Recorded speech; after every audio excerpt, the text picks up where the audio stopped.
Bom, você já deve ter ouvido falar da provável bolha da inteligência artificial e da possibilidade de um crash mundial, inclusive. Mas eu vi poucos vídeos na internet relatando como você pode se proteger disso ou até minimizar os danos, ou 2, como você pode multiplicar seu patrimônio ou até enriquecer na provável bolha da inteligência artificial ou na próxima crise que a gente passar.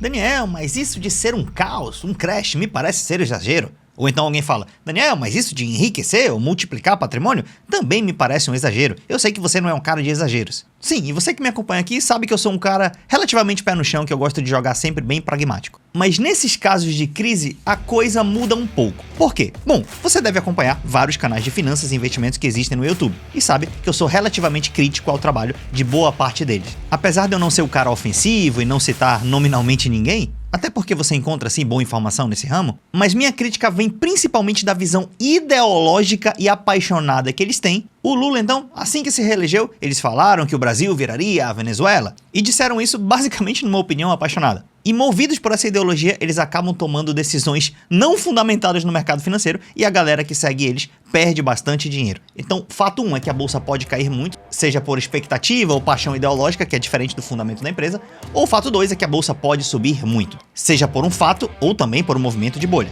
E o fato 3 é que pessoas que sabem se posicionar antes da crise e principalmente durante a crise têm a performance muito melhor que os outros investidores. Então nesse canal aqui agora, apesar de, claro, todos terem a sua ideologia, não tem problema, eu sempre falo aqui que eu sou um cara de mercado, mas eu não sou um cara liberal ou neoliberal, como a maioria desses canais, né? Eu acredito sim no uso do Estado, tanto para reduzir a desigualdade, a pobreza, mas para desenvolver uma nação, aliado ao setor privado, é a minha frase clássica, eu sempre falo aqui. Então essa é a minha ideologia, um pouco mais desenvolvimentista, vamos falar assim. Mas na bolsa, todos temos que ser mais pragmáticos. E agora eu vou te falar como funciona essa bolha da IA, como se posicionar antes da crise e durante a crise. Claro que isso não é uma recomendação de investimento, a gente vai fazer um brainstorm, olhar o passado, analisar as possibilidades, os tipos de ativos, e aí, com essa informação, você decide o que você faz de melhor. Fechou? Então, introdução longa, mas vem comigo que esse vídeo tá incrível.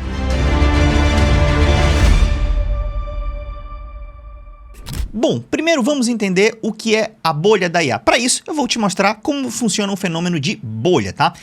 Bolha é tudo aquilo que é baseado num ativo, então tem um ativo real. No caso, a gente está falando aqui de inteligência artificial. A inteligência artificial existe, mas ela pode estar muito mal precificada. Um iPhone, que é um celular bom, existe, mas se você comprar ele a 50 mil reais, com certeza ele está mal precificado. Se você for tentar vender depois desse preço, você vai se dar mal. Então a bolha é baseada em um ativo real. Por exemplo, quando alguém fala assim, caramba, o preço dos imóveis não para de crescer, está crescendo muito. Já sei, eu vou comprar imóvel agora para eu vender mais caro. E todo mundo começa a fazer isso, e um fenômeno que acontece muito nas bolhas é você comprar algo achando que alguém vai vir depois de você e pagar mais caro naquilo. É tipo assim, o trouxa que vem depois vai pagar mais. Quando todo mundo começa a ter esse pensamento, começam a se formar as bolhas. E aí, por exemplo, os bancos veem que o mercado está aquecido e fala, cara, vai estar todo mundo comprando imóvel. Eu posso começar a financiar imóvel para essa galera. E aqui eu vou te mostrar um primeiro exemplo de bolha bem clássico, que é a bolha de 2008, a bolha da crise do subprime dos Estados Unidos. Eu sou viciado em desenho e eu vou fazer um desenho aqui que tu vai entender perfeitamente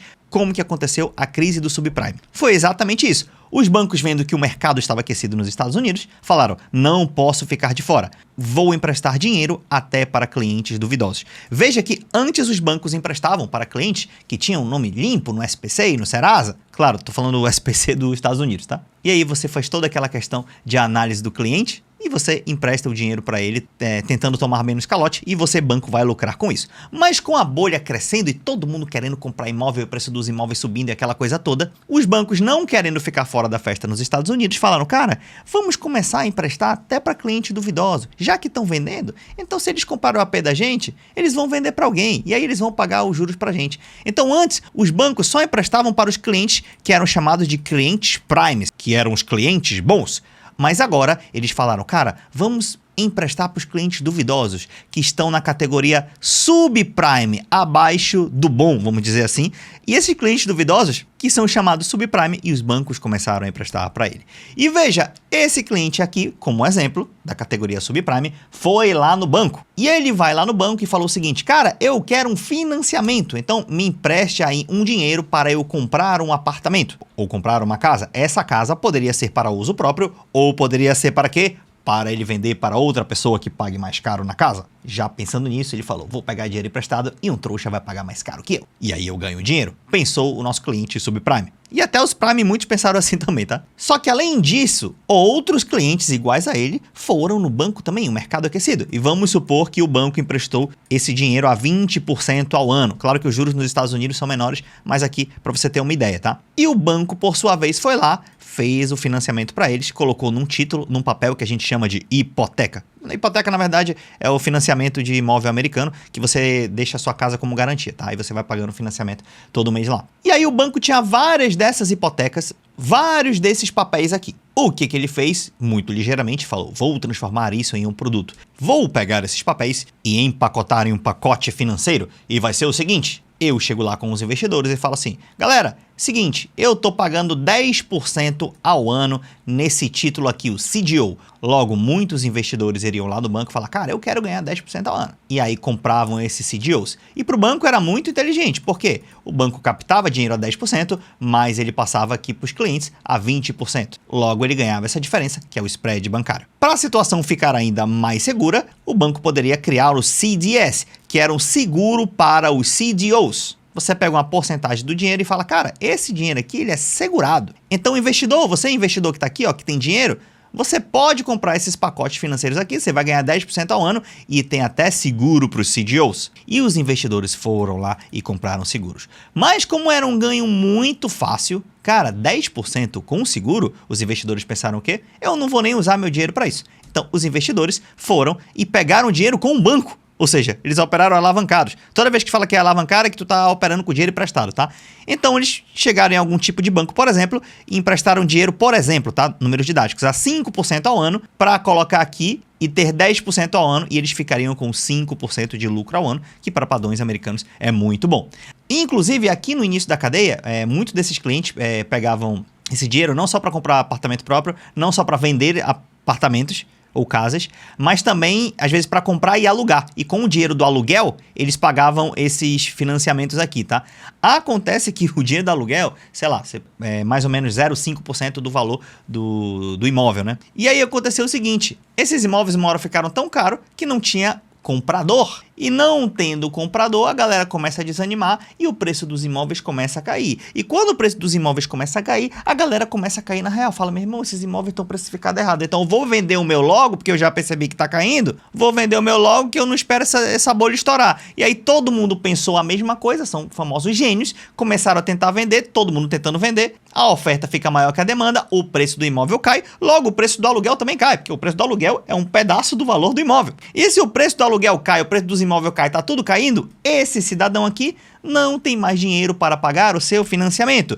E se ele não tem dinheiro para pagar financiamento, o banco perde dinheiro, esse cara aqui não tem mais, ele não consegue pagar esse. Meu irmão, dá um crash total. E essa foi a famosa crise do subprime. Tinha uma bolha imobiliária baseada num ativo real, mas que estava com um preço muito esticado. Ah, Daniel, assim funcionam as bolhas? Sim, assim funcionam as bolhas. E agora, por exemplo, a gente está à frente da bolha da IA, muito provavelmente. A IA é um ativo real, então você já deve ter usado o ChatGPT, já deve ter feito imagem ou algum tipo de vídeo, mas será que o preço que ela está sendo cobrada não está muito surreal? Será que ela não é um apartamento de 40 metros quadrados sendo vendido por R$1 milhão ou por R$5 milhões? Se bem que em São Paulo não duvido nada, né? Aqueles estúdios lá tá o horror de preço. Mas será que não é uma bolha? E eu vou te dar algumas informações para você pensar.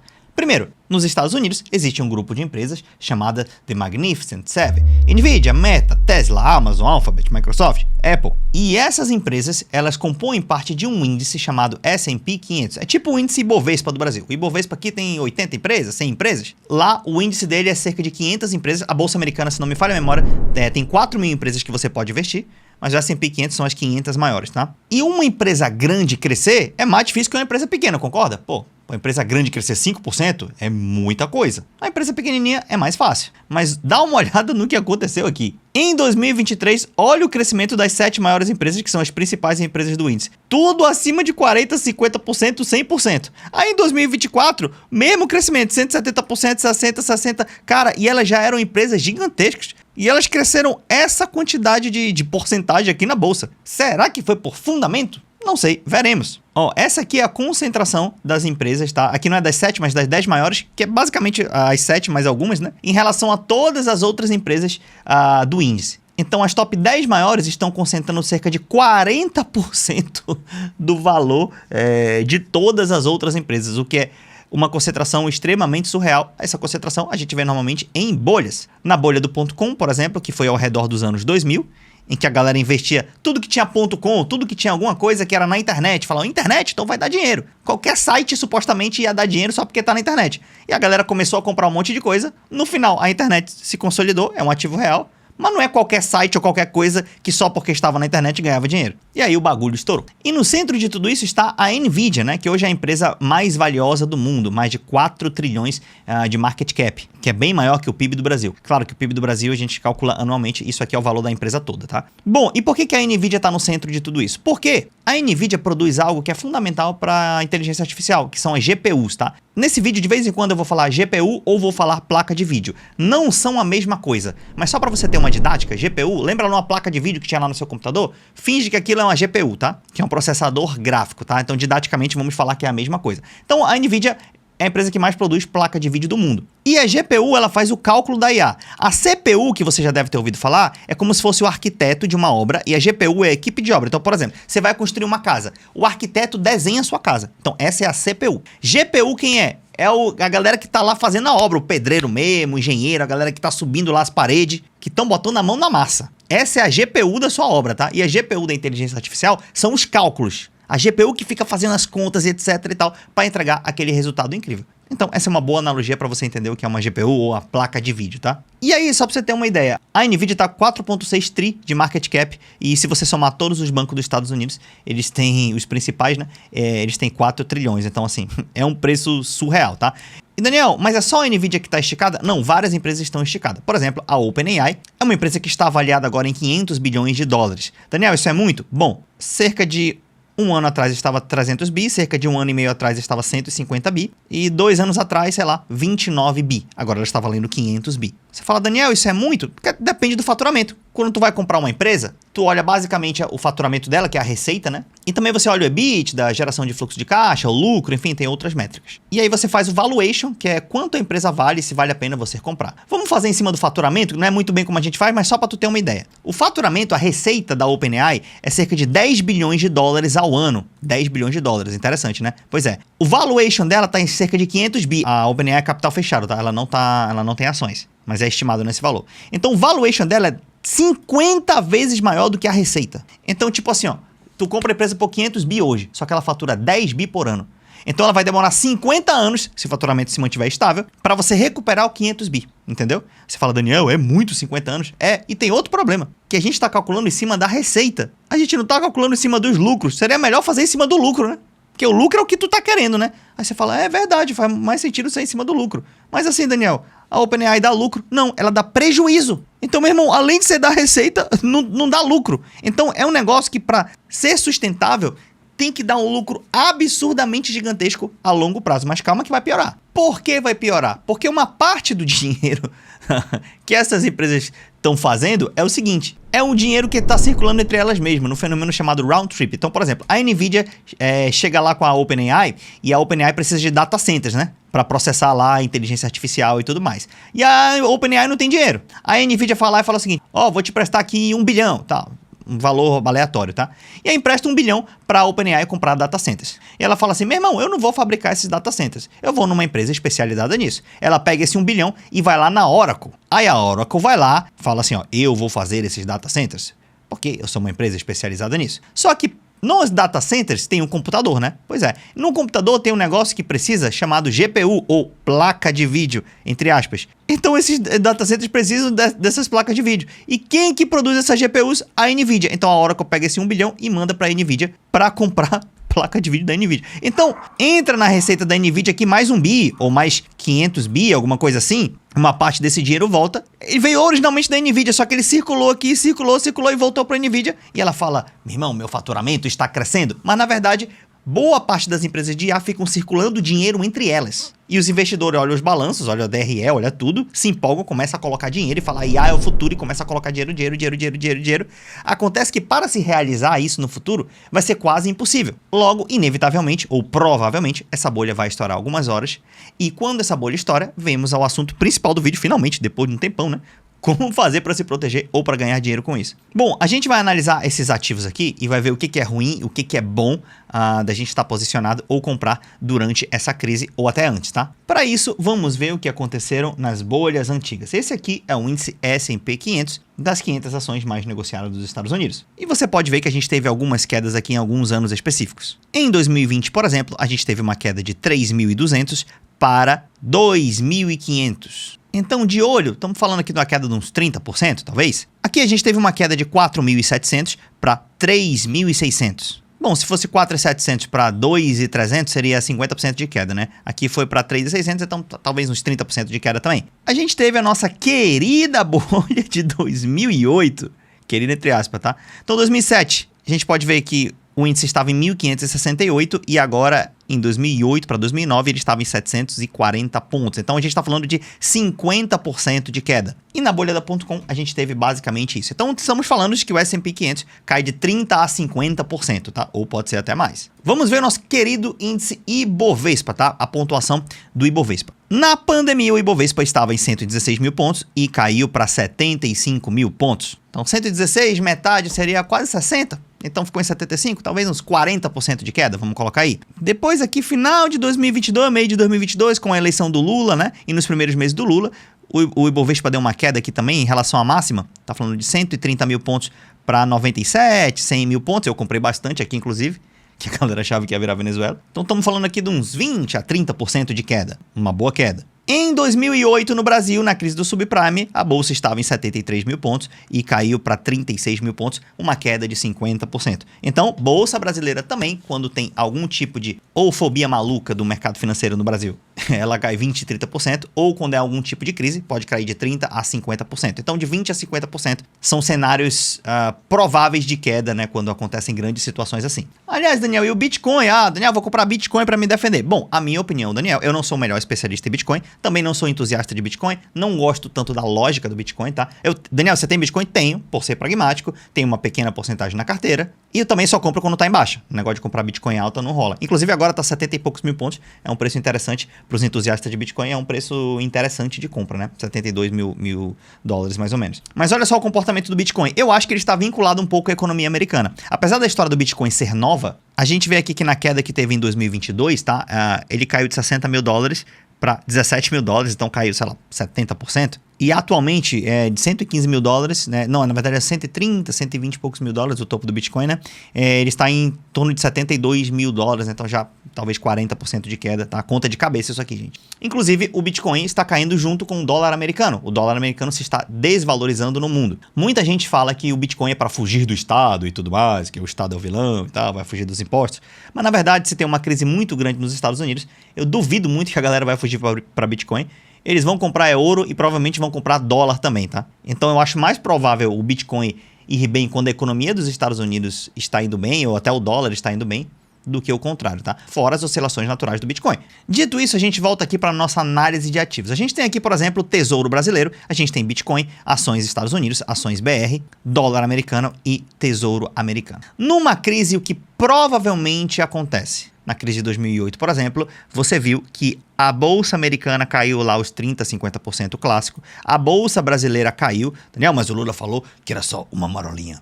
Para a economia do Brasil, até que a crise de 2008 não foi tão forte quanto foi lá nos Estados Unidos. Foi uma marolinha plus. Não foi tão marolinha assim como o Lula falou, mas foi uma marola plus, né? Mas assim, a bolsa caiu bastante, tá? Mais do que a economia, inclusive. A gente viu também que o dólar se valorizou. Isso aqui, só pra você saber, isso aqui é uma linha de corte, tá? Então, por exemplo, embaixo dessa linha de corte aqui é fumo, tá? É um negócio que cai. E acima da linha de corte é um negócio que sobe, beleza? Ou que pelo menos se salva, né? Então, Bitcoin não existia nessa época e o Tesouro Brasileiro existia nessa época, tá? Mas assim, eu vou já falar dos tesouros. Mas você vê que as ações no Brasil caem e as ações nos Estados Unidos caem. Por isso que muitos influenciadores estão falando para todo mundo ir para a Bolsa agora por conta no corte na Selic. A meu ver, o corte na Selic já está precificado. A Bolsa já deu uma esticada boa que tinha que dar. Pode esticar mais? Pode, claro que pode. Mas assim, se a bolha for real, isso aqui vai cair e isso aqui vai cair. Daniel, logo, como eu me protejo? Eu compro dólar? Posso fazer um investimento internacional? Tem várias maneiras de você fazer isso. Eu, Daniel, por exemplo, mais de 95% dos meus investimentos são no Brasil. Eu sou um verdadeiro patriota. Não tenho fobia de Brasil não, tá? Os caras aí ficam mandando tu jogar dinheiro pra fora, ainda mais quando o dólar tava 6,30, né? Eu não sou assim não. Inclusive agora o dólar tá 5,20, eventualmente é um preço razoável para você investir, talvez fora, no ETF que espelha o SP500, por exemplo, que são as ações americanas. O problema é que se você converter seu dinheiro para dólar agora e investir, por exemplo, como eu sempre faço, no ETF SP500, na verdade é o EVVB11 aqui do Brasil, tá? Mas entendeu, SP500. Quando as ações explodirem lá, o seu dinheiro mesmo que esteja em dólar vai desvalorizar, porque as ações americanas vão cair. Então, Daniel, opção 2, eu posso mandar meu dinheiro para dólar e deixar ele parado? E se a bolha daí a estourar, pelo menos eu não perdi dinheiro? Bom, vamos ver essa possibilidade, que é o seguinte, o dólar, ele vai ficar aqui de neutro a valorizado, tá? Mas se você, por exemplo, Daniel, eu vou vender minhas ações no Brasil agora e eu vou comprar dólar e virar SP500, provavelmente vai cair. Eu vou comprar só dólar. Mas aí só dólar parado você não ganha dinheiro. Daniel, eu vou comprar tesouro americano, que eu vou ganhar lá mais 3,5% no tesouro americano, tá? Então é um investimento em dólar que ainda tá rendendo. Aí já começa a fazer um pouco mais de sentido. Daniel, o tesouro brasileiro como se comporta? Ele se comporta bem, se comporta melhor que as ações no Brasil numa crise. Porque você vai estar ganhando a Selic lá, 15%, 14%, 13%, ou um pré-fixado, então você vai estar ganhando bem. Só que é um investimento em real. Então, se o real se desvalorizar, que a tendência do real é dar uma desvalorizada nas crises, né? E o dólar subir, então o dólar sai de 5,20, sei lá, para 5,80 ou 6. Então, você está melhor no tesouro do que nas ações? Sim, muito provavelmente, na verdade, não tem garantia de nada. Mas você sofre com o cupom cambial, na verdade, com a desvalorização do câmbio brasileiro, tá? Daniel, então vamos colocar o tesouro aqui no meio, o dólar um pouco aqui acima do tesouro, quanto mais em cima melhor, tá? E tesouro americano um pouco melhor, de você estar posicionado aí antes da crise. Eu não tô falando pra tu vender tuas ações agora não, bicho. Eu não vendi as minhas, os principais. Tô só falando aqui uma teoria, beleza? Bitcoin, Daniel, Bitcoin, se estoura uma crise, o Bitcoin, a meu ver, vai desvalorizar. Então sairia de 72 mil dólares, pode cair mais do que isso, inclusive, tá? Então é um negócio que pode tomar fumo também. Daniel, que garantia você me dá que esse cenário vai acontecer? Nenhuma. Nenhuma. Tanto que eu não botei meu dinheiro todo nessa teoria. Eu tenho que ser mais pragmático e tal. Mas sim, eventualmente, se eu puder agora, eu vou comprar, antes da crise, um pouco de tesouro americano. Estou comprando menos ações do Brasil, apesar de eu não estar fazendo grandes vendas. Até fiz algumas, tá? A 180 mil, Ibovespa, mas não estou fazendo grandes vendas, nem do SP500, mas não estou comprando, tá? Então, estou fazendo um pouco de caixa deixando no tesouro, comprar um pouquinho de tesouro americano lá. Aí você tem as T-Bills, as T-Notes, as T-Bonds, tá? Aí você pode comprar as de curto e médio prazo, né? Que normalmente são as T-Bills e as T-Notes. Daniel, como é que compra tesouro americano? Aí normalmente a corretora já tem um investimento global lá na corretora, dá pra você fazer isso. Na XP e no BTG dá pra fazer pela Nomad, aí já é conta internacional. Eu não gosto muito de conta internacional porque eu gosto de fazer tudo pelo Brasil.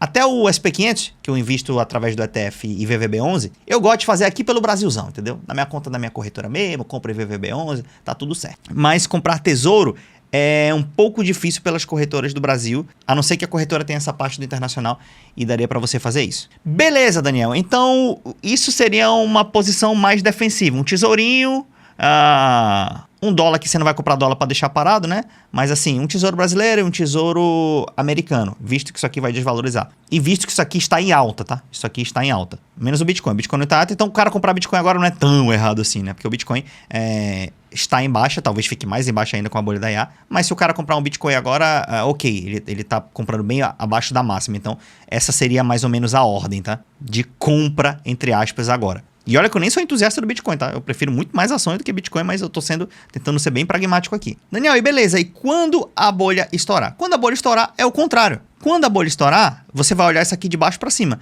As ações americanas vão cair, as ações brasileiras vão cair. Você vai ter um pouco de caixa aqui e um pouco de caixa aqui. Daniel, vai aparecer título do Tesouro pagando mais, do Tesouro Americano pagando mais também, por conta do risco? Sim, o próprio Estado vai dar mais juros por isso aqui, provavelmente também. Mas não é um juro a mais que, a meu ver, justifica. Eu prefiro comprar as coisas na baixa. Aí eu vou comprar bastante SP500 e bastante bolsa. Na verdade, eu prefiro bolsa brasileira. Então, olhando de baixo para cima, essa vai ser, ó, do Bitcoin eu compro pouco, vou até deixar meio do lado aqui, né? O Bitcoin é um mundo meio paralelo. Mas, quando estourar a bolha, eu vou fazer... Não, eu vou deixar bonito aqui pra ti. Tá, vou fazer bonitinho aqui. Estourou a bolha, Daniel. O que tu vai fazer?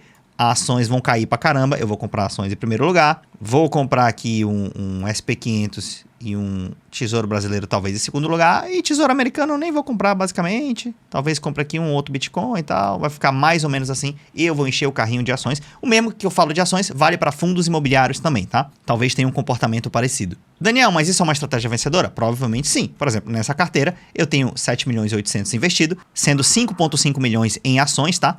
E você pode ver meu preço médio das ações, todos são bem abaixo do preço atual. A Vale, meu preço médio é 60 e o preço atual 89. Banco do Brasil, 17, preço atual 25. Petro, 26, 37. Se eu botar aqui por variação, ó, eu tenho variações incríveis aqui, ó. Prio, PetroRio, meu preço médio 6,91. Preço atual 50. Então, eu compro sempre quando está em baixa, desde que sejam empresas boas e pagadoras de dividendos, tá? No caso da Prio, ela não é pagadora de dividendos. Eu comprei mesmo por valorização, porque a meu ver era um case de valorização.